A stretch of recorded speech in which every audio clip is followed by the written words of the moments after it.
Diciamo che in questo momento Lula ha 1468 abitanti, quindi sono 5.000 ettari il nostro territorio, ma 5.000 ettari di bosco.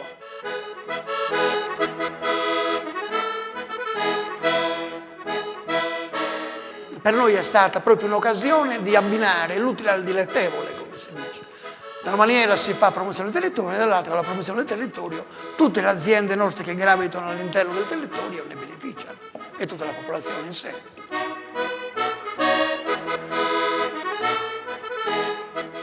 Si chiama Cortes Apertas, ma noi dal secondo anno che lo chiamiamo Atonzo Luvoleso, l'autunno a Lula.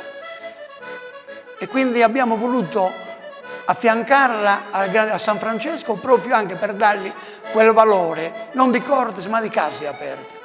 Un duplice obiettivo, quello di fare, e non solo di aprire le Cortes ma di aprire le case, perché anche nell'antichità i pellegrini che venivano ospitati nelle case di Lula e per tutta la durata della novena erano ospiti sacri.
Il paese di Lula era famosissimo per la calce, le casette bianche piccole nostre, perché noi siamo sullo scarchinaio.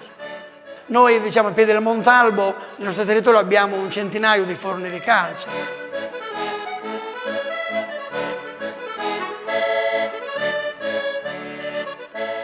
Lula è situata, diciamo, ai piedi del Montalbo. Il nostro paese è stato anche baciato dalla fortuna di avere le miniere.